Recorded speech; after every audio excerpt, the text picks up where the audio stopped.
Graduate MLC ఎన్నికల్లో TDP అభ్యర్థి గెలిచి తీరాలని ముఖ్యమంత్రి చంద్రబాబు నాయుడు పార్టీ నేతలకు స్పష్టం చేశారు. ఉమ్మడి గుంటూరు, కృష్ణా, ఉభయ గోదావరి జిల్లాల మంత్రులు, ఎంపీలు, ఎమ్మెల్యేలు, కూటమి నేతలతో సీఎం చంద్రబాబు నాయుడు టెలికాన్ఫరెన్స్ నిర్వహించారు.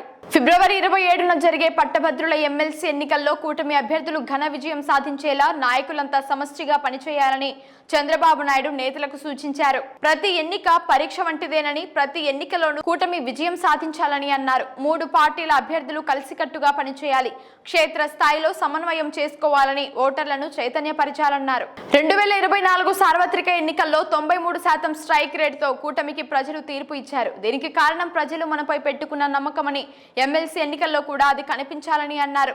ప్రజలు పెట్టుకున్న నమ్మకాన్ని నిలబెట్టేందుకు ప్రతిరోజు పనిచేస్తున్నామని, వ్యవస్థలను గాడిలో పెట్టి అభివృద్ధి, సంక్షేమ కార్యక్రమాలు ప్రారంభించామని, పాలనలో స్పష్టమైన మార్పు తీసుకొచ్చామని చంద్రబాబు నేతలకు వివరించారు. బ్రాండ్ ఏపీతో పెట్టుబడులు సాధించి యువతకు ఉద్యోగాలు కల్పించే ప్రయత్నం చేస్తున్నామని, రాష్ట్రంలో పెట్టుబడులు పెట్టేందుకు పెట్టుబడిదారులు నమ్మకం కల్పించామని అన్నారు. దాదాపు 7 లక్షల కోట్ల పెట్టుబడులకు పైగా ఒప్పందాలు కుదుర్చుకున్నామని, దీని ద్వారా 4 లక్షలకు పైగా ఉద్యోగ, ఉపాధి అవకాశాలు లభిస్తాయని వివరించారు.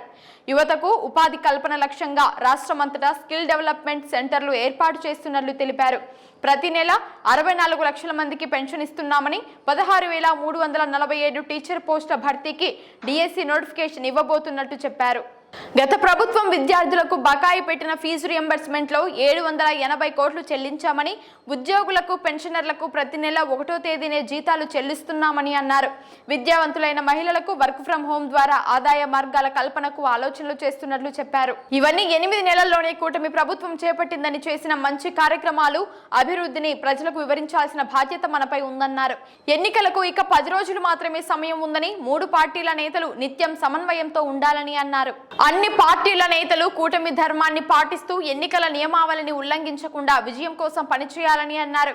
ఎమ్మెల్సీ ఎన్నికల్లో వచ్చే మెజారిటీ సార్వత్రిక ఎన్నికల్లో వచ్చిన మెజారిటీ కంటే మెరుగ్గా ఉండాలని చంద్రబాబు సూచించారు.